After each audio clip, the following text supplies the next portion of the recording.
Born to Build podcast.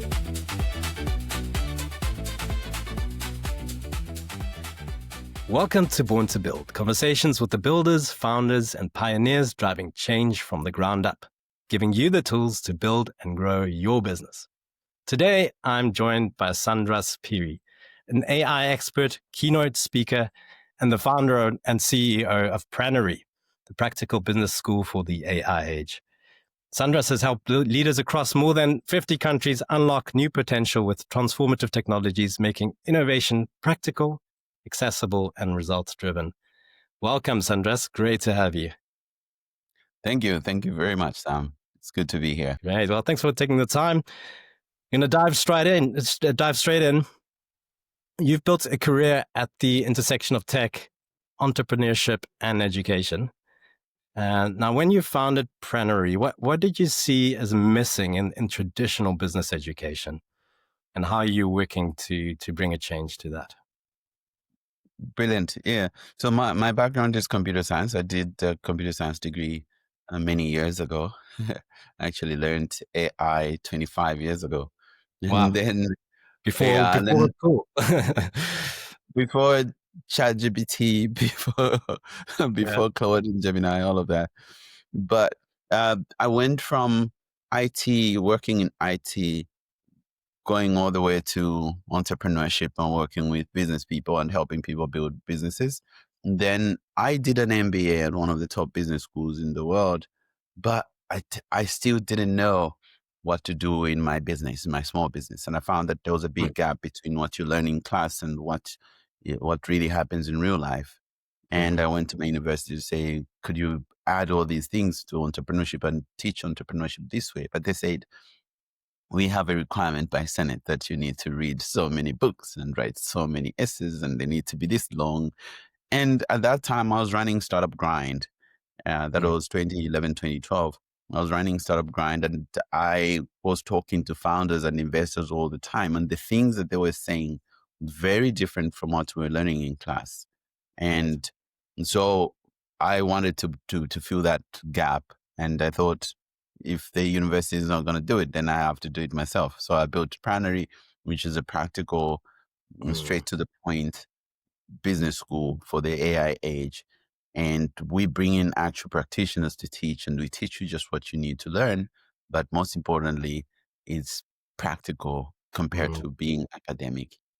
Right. So that's a key word, right? Practical. And that's the gap that you're trying to fill there, is that the traditional business school, it doesn't feel like you get down to the actual practicalities of running a business versus, what you're trying to do is like get people down to the practicalities straight away. We'll talk about that a little bit more, but just reflecting on your journey from computer science and an MBA to building Prannery across Africa. So what were some key personal experiences that shaped your choice to really pursue this practical practitioner-led approach to education? So I've been an entrepreneur pretty much all my life, from the time that I was helping my mom sell vegetables and stuff at the market in Zambia, at Soweto Market, and selling things at school or selling sweets at school. And then when I was in university, I had a government bursary, but it was only 50%, and I needed to come up with the other 50, and I was selling stuff. And some of the things I was selling, I was actually selling alcohol. I was a bootlegger. I was selling, I was bringing spirits from Lusaka, the Comesa market, and those spirits would come like from Comesa, like mostly from Zimbabwe, and I would take them back to university in Kitwe, in the Copperbelt province, and I'll get the students drunk and they'll give me their money. And that's the money that I used to pay half of my fees and also party like the cool kids. But here the advice to entrepreneurs is not say like you all start beans, but just like that was part of my journey. I was selling stuff. And then after I graduated, I was building websites and I was selling that. And so, and then when I moved to Cape Town, South Africa, permanently in 2007, I was trying to build my business, and just trying different things. And so I was solving for myself, like I was solving for my own problems. And Yeah. then when I did the MBA, I still found that it didn't answer what I was struggling with. But then with the conversations I've been having with founders, I would interview them about what they actually did.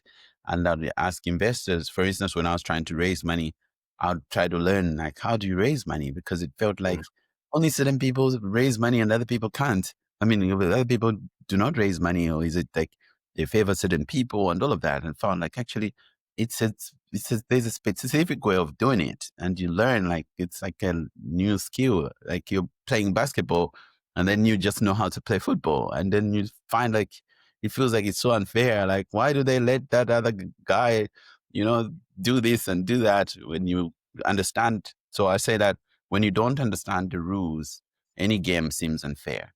And it was the same with entrepreneurship, with fundraising and all of these things now, including AI, that when you don't understand how it works, it just looks like certain people are being favored or certain people get it and then other people don't. And so in trying to solve for that, then I built Prannery, and a lot of the programs that we started with were really just trying to solve what a lot of people were telling me were struggling with, and would solve for that. Hmm. Now, just listening to your story, you hear that story quite a lot. Started, my lemonade stand when I was 5, or, started selling in the market. Um, what about the people that don't have that type of story? Can entrepreneurship be taught? Like, or is that something that you often hear, it can't be taught, like you got to have it or you don't? What's your opinion on that? Do you think it's I true? think it's both, so there are certain people who are just always like entrepreneur. Other people like me started out like out of necessity. Mm, Okay. And then later on became out of choice. Then you have mm, other people where it's really just out of choice. Like, okay, I've got all of this, but this is what I love. Then you have another group of people who can learn entrepreneurship, and there's a certain, it's a specific skill set. And then I think the other thing that a lot of people, um, especially like in the media out there, like the way they put it, they always look at in entrepreneurs as just the founders, mm, like the people who start things as the entrepreneurs, but you could be an entrepreneur supporting a founder. So you can be a co-founder, right. you could be a COO, you could be somebody who's doing the stuff that is not in the limelight. And I know that with entrepreneurship, like either you or me or both of us, one day we're like on the cover of some magazine and everybody's like, wow, look at Sam, and so made it, and it looks like Sam did it all alone. Like, oh, Sandras is on the cover of the magazine, Sandras did it all alone. But we have people behind us working and doing all of these things and teaching us and working, so they're all part of the entrepreneurial team. I Mm, think when we understand like the different types of entrepreneurs, that actually anybody can be an entrepreneur.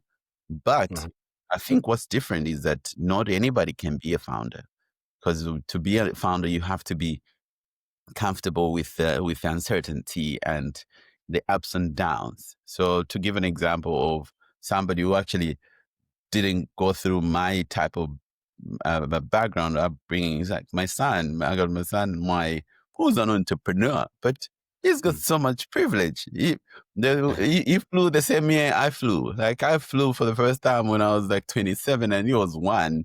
And he went to private school. I went to government school. But he's an Right. entrepreneur. It's good drive. It's good hustle. And now we left him in Joburg a few days ago. Now he's like, wow, Joburg is so good. There's so much you can do.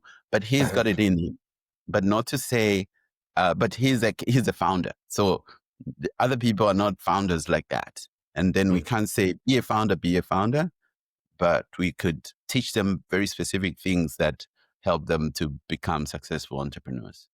mm. And I think you and I share a passion for seeing entrepreneurs and across Africa, builders being starting things and building across the continent. And that's really also what you're doing with Prannery.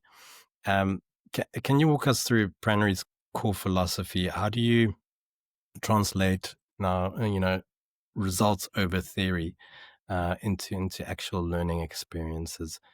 Yeah, so like we talked about the practical stuff. Yeah, How do you absolutely. how do you do that practically? Yes. Okay. So with Prannery, we emphasize results over theory. Um, if you join any of our programs, you get to do things immediately. So we say we like a swim school where you jump into the swimming pool and actually swim, as opposed to write essays about the types of the strokes, backstroke, front stroke, and all of that, and then write an essay about why Michael Phelps won and like how many medals did he win, and then you win like you submit all these writing and say you're the best swimming student, like we've never jumped into the water. But with primary, from day one. For instance, if you joined our investor readiness program today and it's Thursday, tomorrow you're going to pitch. It's that practical. Like from day one, you're going to pitch. And you're like, but what am I going to pitch? Like, pitch whatever you've got. And then from that, we get to give you feedback. And then we also, instead of doing like business plans, we say business plans actually should be banned. Everybody makes money in Excel. All your projections are positive in Excel, but reality is very different. Instead, we encourage people to do pitch decks and then also to talk to customers. We say, go and talk to customers, build and talk to them and get real feedback. But people are afraid to do that because it's easier to sit behind a desk and do your projections, and then you do your Facebook ads and all of that. But in that, without talking to actual customers, you're giving a lot of your money to Facebook, to Google, and all of that with TikTok, and you're not actually making money. So at Prannery, we say, before you spend all of that money, go and talk to your customers. And a number of things happen, right? One, you get people saying, I can't find the people to talk to. Say, okay, if you can't find people to talk to, where are you going to find the people to sell to? Sure. So in your head, there's some customers will say, reach out to them, like, I can't find them. Like, okay, now if you build, where are you going to find them? That's number one. The number two is that people then sometimes talk to people about what they're thinking about their ideas, and then they find out that actually nobody gets what they're saying. Like it's clear in your head, and people are like, is it like no? Is it like this? No. Oh, okay. No, I think I might need some time to understand. Let me get back to you. Like the people are polite. They won't say what you're saying is not clear. It doesn't make sense. They're like, no, let me get back to you. So they're nice. And then the third thing is like, you might find that actually they get it and they say, oh no, I'll never pay for that. I'm like, yeah, it bothers me slightly, but it's not an issue. You talk to people and they actually say, no, that's not a problem I care about. And then, but it's disappointing, but it's also a good thing because now you realize like you haven't spent money and time into something that nobody cares about. So I always encourage early stage entrepreneurs to call their ideas experiments. Like, don't call your ideas your babies, right? Nobody wants to kill their baby, and nobody wants to be. People are not going to tell you that your baby is ugly, and nobody wants to hear that, right? If you say, this is my baby, like, okay, your baby is. I'm gonna lie to you, baby is cute. Like, no, not all babies are cute. Oh, brilliant. Brilliant insight and way of looking at that as well. But getting your customer feedback and getting feedback constantly and quickly and early, I guess, is what I'm hearing you say. Yeah. So the messaging on your website especially emphasizes bridging global trends and local execution. So how do you ensure global AI insights specifically are made relatable and actionable for African entrepreneurs? Great. So every year I go to Silicon Valley.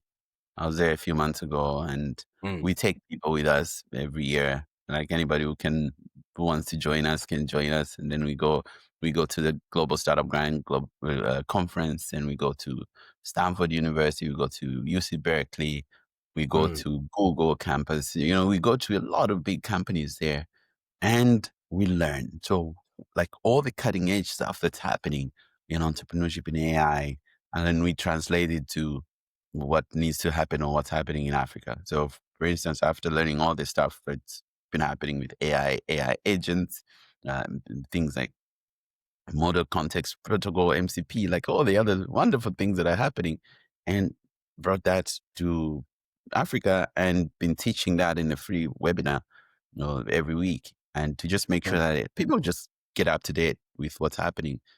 Because I believe that whilst a lot of things are starting and happening really fast in Silicon Valley is it's very different from our our different cities context. in Africa.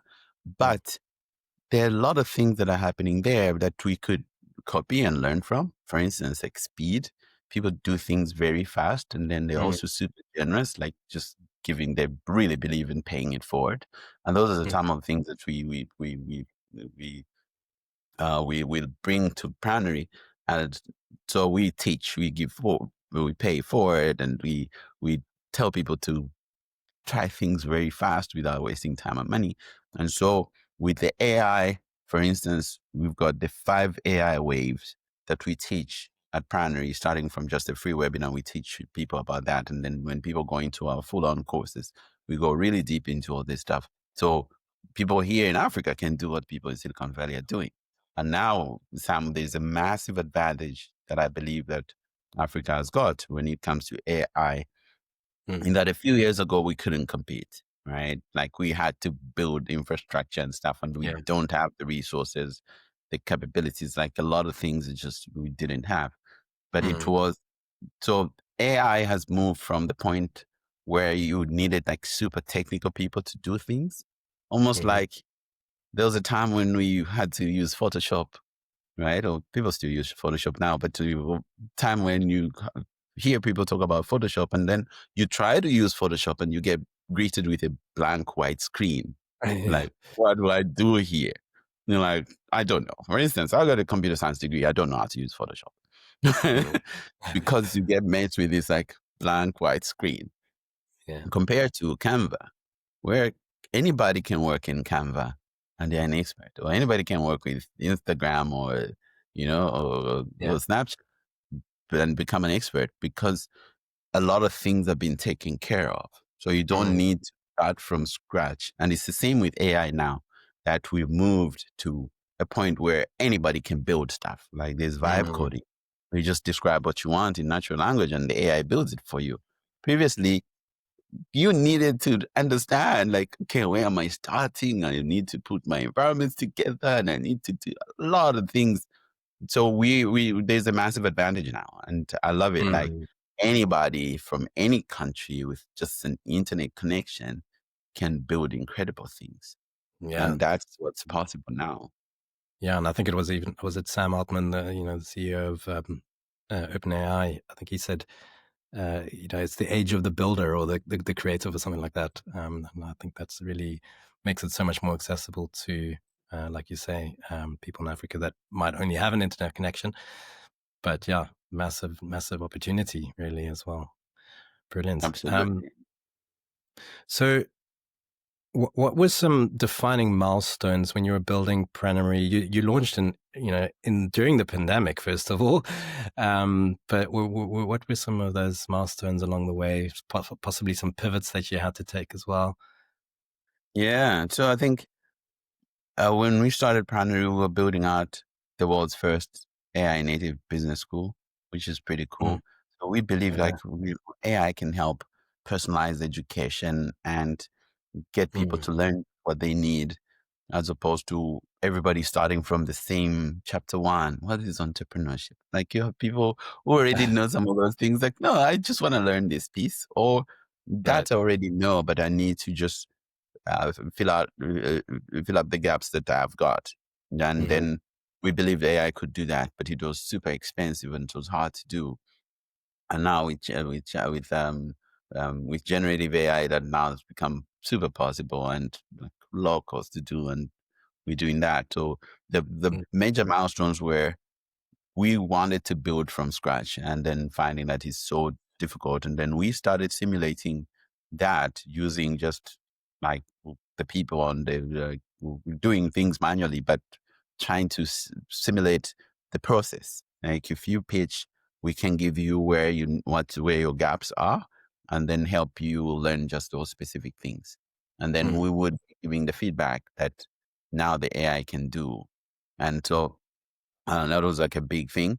And then we also built out a community very fast. So the pandemic was really an advantage for us because we were planning to launch online. Then with the pandemic happened, Okay. like Yeah. we had just come from Silicon Valley, and the following, like 2 weeks later, there was a lockdown.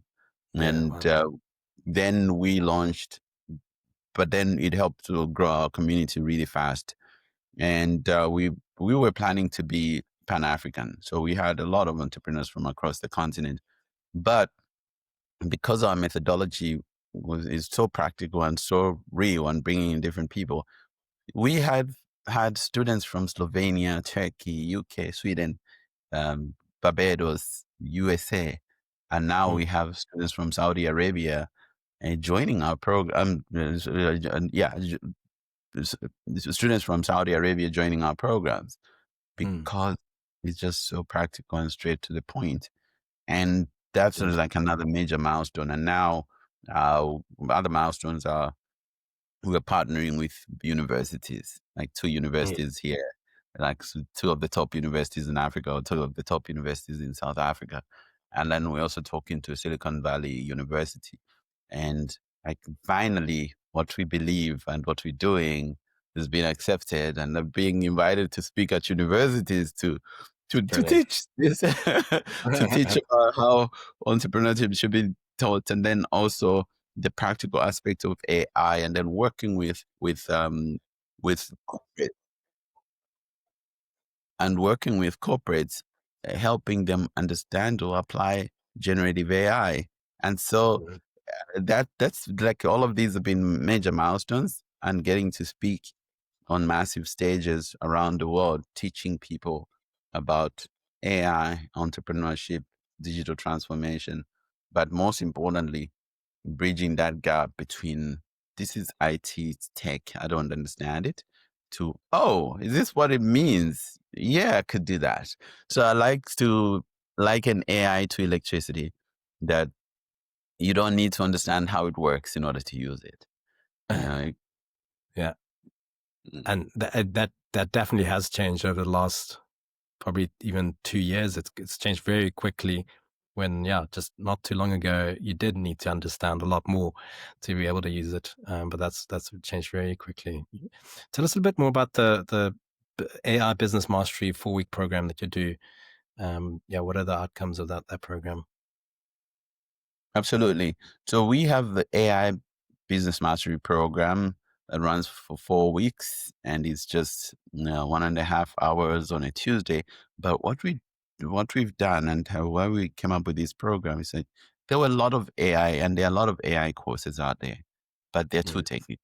So it's AI and machine learning, AI, and then you go into programming and Python. And so a lot of non-technical people want to learn AI, but they're saying, I don't want to be an IT guy. mm, Don't want to. I already know my specific field and I'm good at it, but I don't understand AI. And sometimes they're under pressure to pretend they know about AI, especially people in leadership positions. They get asked about AI a lot, and they have to pretend that they understand it. Like, I actually don't. mhm, So we designed the AI Business Mastery specifically to help non-tech people to understand AI, and then tech people understand, but we're going more around how to use it in a day-to-day operation. So we cover things like writing, whether it's writing emails, writing reports, and writing policies and documents and all of that.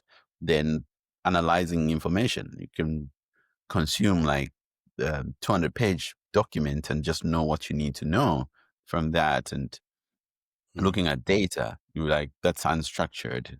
This is all my data from the different regions. And you ask the AI to just give you the insights you need. Or you're running, if you're a small business, for instance, you're running your marketing, you're doing your Facebook ads and your Google Meta ads, all of those.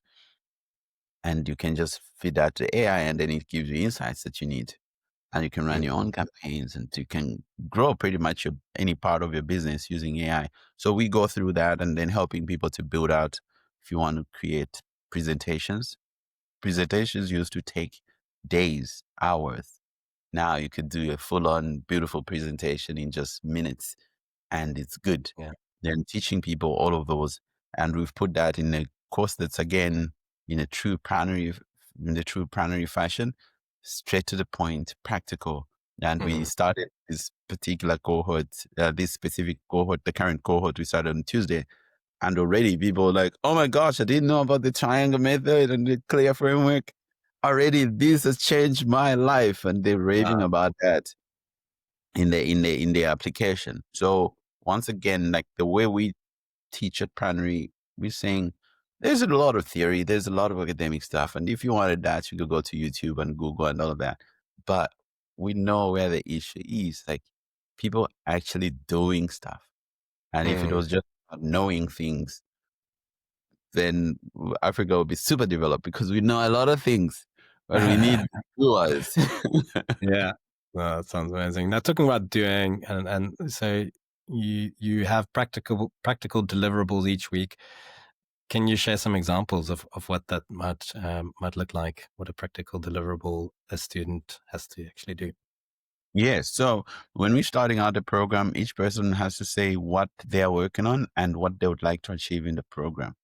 Then every week they have to use AI to achieve that. So it's personalized in that way. For instance, there was one person who owns an art gallery and they want to do a write-up and improve their offering and then improve and get more business and more customers. So from the first session, they have to rewrite their content, their website content, and then they need to create a new presentation.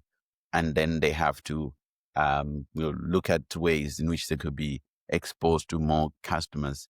And then there's another person who's doing, they run tourism, they market tourism attractions around the world. And for them, it's more to see which are the campaigns that work best and which ones are not and how we can improve them. Then other people, they are consultants and they have to work on putting out like improving the offerings, because now with consulting, people are just doing what consultants can do. AI can do that. Like, how do you reposition yourself as a consultant that uses AI, that people still trust your work, but they'll still pay you the same, because now you can't bill per hour. It would be like, previously it would take me 10 hours. Now it's taking me 1. I can't bill you 1 hour. So how do you do that? So all of those are the things that we're doing on the program, including some people want to build out like whole applications using vibe coding. Okay, amazing. Let's talk a little bit about, you mentioned pitch decks earlier and kind of let's throw business plans out the window. Let's focus on the pitch decks. How do these, you've actually got specific sessions on that as well. Now, how do those short focus sessions help entrepreneurs quickly, elevate their credibility when they're pitching? Oh, brilliant. So with the pitch decks, we make sure that we've created a template now that we've tried out and tested on over 1,000 businesses, and also getting investor feedback. So this particular program is called Ignition, which is one is called Ignition, which is an investor readiness program and helping people to fundraise. Another one is Launchpad, which helps people to launch new businesses without wasting time and money. And in both, we use the pitch deck. And again, it's very practical. You look at the problem, the solution, the market, and then the traction and the competition and the revenue model, the growth plan, the team, what you're asking for. But in all of these, the most important piece is the traction slide. And traction is proof that your business is going somewhere. And investors, when you tell them, look, I've got this idea and look at my projections, I'm going to make so much money on this, they're not moved because they hear so many ideas. Like there's so many ideas. And for idea people, especially founder type people, we've got multiple ideas. Like this morning, we've got multiple ideas before this call, right? Like, oh, I could do that, I could do that, I could do that. And then investors hear that a lot. And so when you say, I'm going to do this, I'm going to do this, like, show me what you've done, which is your traction. Like, if you tell me what you've done, I can tell you what you can do. If you just tell me what you're going to do and nothing you've done, I know this is going to be a story forever. And so that's what's very important. And so with Prannery, we help our founders to go through that. To give an example, you hosted Lauren Anderson from Core Academy. Yes. Uh, Yeah. yeah, and Core Academy came out of Prannery. Lauren Yeah. and Mark had an Amazing. idea of launching a school, and at Prannery, true Prannery fashion was that you're going to launch next week. But by doing that, this takes out all the other things that you're thinking about. Like, oh, I need to do a business plan and do the business cards and these company registration, IP protection, all the things that mean nothing, when it comes to business. Your business is like, you get people, you give them a service, and then they pay for that. And then you can figure out all the other things later. But if nobody's interested and nobody's paying, you could have registered and done all of those things. You still don't have a business. So Mark and Lauren are a great example of people just like getting things done. And then they launched Core Academy, and Core Academy now is doing so well. It's one of the leading online schools in Southern Africa. Yeah. No, And 700 again, students it's now. just that again, it's just that practical aspect of getting things done. And so founders like that love Prannery because they're getting things done. But the people we found who were struggling are the people like, no, but give me reading material. Give me, what should I study? Like, what's just reading materials? Go talk to customers and tell us what they say, right? Build Yeah. and then see what happens. Talk to people and sell. So that's been like our emphasis, and that's what we do. And that we're seeing creates better results. And that's the gap in entrepreneurship education right now in Africa, is that when you have like academics teach entrepreneurship, they emphasize the wrong things. We also had people from corporate and NGOs teach entrepreneurship. They were emphasizing the wrong things. And so at some point it was really like, and we tried to bring in different mentors from different places, and it just failed because in the end, it was really the actual founders and the investors are the ones who say, no, but that doesn't matter. You're worrying about things that will happen in 5 years, but you might not even get to 5 years if you do this. Right. And what's the most surprising change you've witnessed in entrepreneurs' mindsets, especially after experiencing Prannery training? It's, I think the most consistent thing is that people saying, wow, I thought I knew what entrepreneurship was, but actually it was just too academic. And in my head, it was like, no, I know what I'm doing, but I was wondering why I'm not making money. I was wondering why people are not buying. And it was the thing of traction, traction, traction. And everybody just now is like, hey, I remember that traction, traction, traction. So I'll give you an example, Sam. There was one team that came to us saying, we're trying to get letters of intent. We want to raise money. And we've got like 3 letters of intent in the last 4 months. And then the question again is similar. And then I said they got 3 letters of intent in 4 months. And then I asked them like, how are you getting those? They said, oh no, we wait. Sometimes people just reach out to us and like, okay, you need tomorrow spend 2 hours reaching out to companies and getting letters of intent. Like, okay.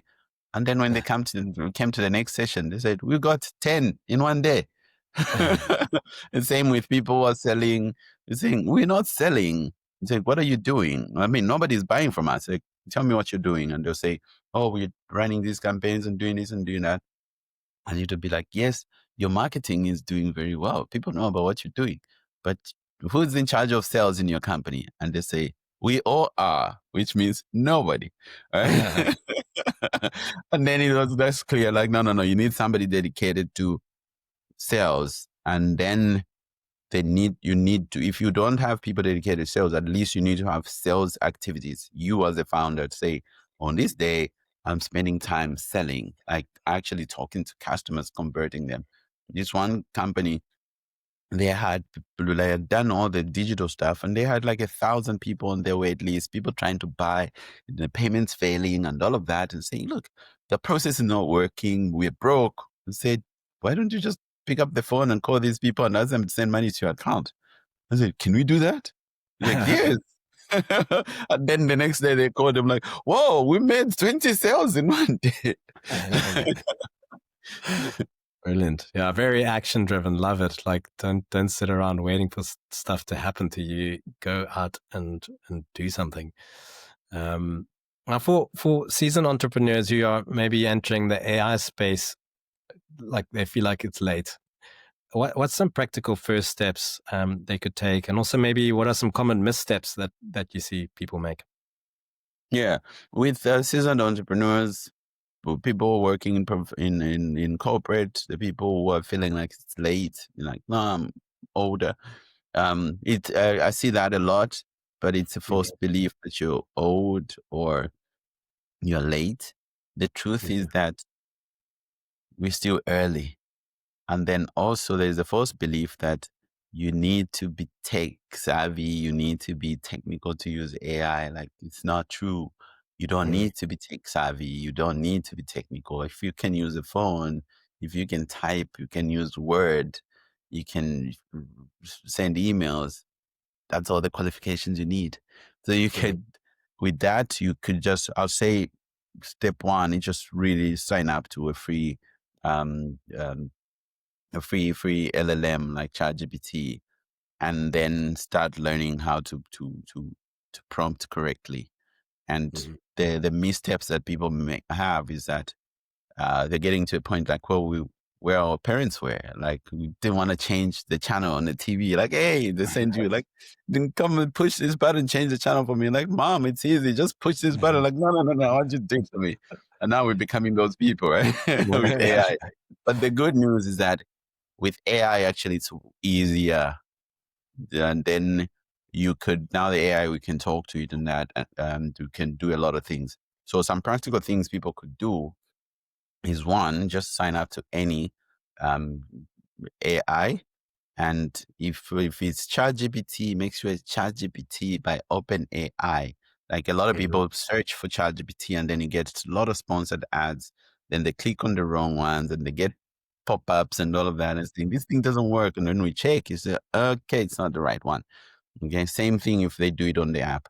But number two, learn just some basic prompt engineering. So some of the things you could do is to give the AI a role. Like, your role is, you are a marketing expert. But what that does, that the AI then can pull the right parts of the right engine to help you with the answer. Mm-hmm. And then why that matters, that AI, generative AI, doesn't think. So a lot of people think that, oh, you should help me, it should reason and do all of this. It actually doesn't. What it does, it's a very good predictor, like autocomplete. So Mm-hmm. it uses the corpus of knowledge that it's got, and then using your prompt, it predicts what the next token or the next word should be. So it's a large language model. But by so doing, it just predicts like, this should be what should be the next things. And then when it does that, that's why it can come up with fake stuff. So it can hallucinate because it's really an autocomplete. But now you can help it think by, one, giving it a role, then two, describing what you really want to do. So, and then telling it a lot more about your work and all of that, which is now moving from prompt engineering to context engineering.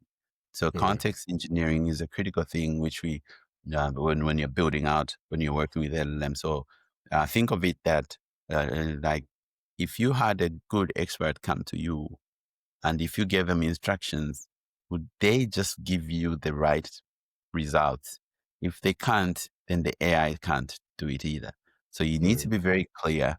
Just like when people are working with you, you're going to onboard them. So you need to onboard the AI and tell it, my name is Sandras Phiri. I am an AI expert and I'm working in Cape Town and in Lusaka, in Nairobi, and this is what I'm doing. And this, I've done this, I've done that, and I want you to help me with this.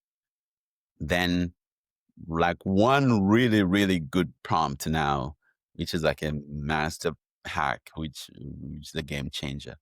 At the end of that prompt, you should say, ask me clarifying questions. Then Right. now the AI just prompts and helps you, which is like reverse prompting. It just helps you get to think about the things that you hadn't thought about, but also it helps it to understand what you want done then when you do that, then you get your answers to be a little bit better than a generic answer, which you get if you just say, write a business plan for me. It says, okay, here it is. Like, no, it's not right. Right, good. More context and understanding, really. Background, I guess. Yeah. Talking about background and looking back, is there a lesson you'd share with your earlier self early on in your entrepreneurial journey? I think it's, yeah, I think it would be to try to solve problems for customers with money. That's like that would be a lesson that I'll give my younger self. And I'm seeing this a lot with entrepreneurs that come through our programs. Like, I'm struggling with this. I'm an early stage startup, or I'm a startup, or I'm an entrepreneur, like struggling with this. And then I see a lot of other people struggling with this, and I want to solve for them. Then sometimes the struggle is because the customer segment has got no money. And then you're offering a service and people say, yeah, we want this and we need it, but we I can't want it for afford. free. Yes. Yeah. So the model would be solve for people with money. And then, in other words, you need to make money.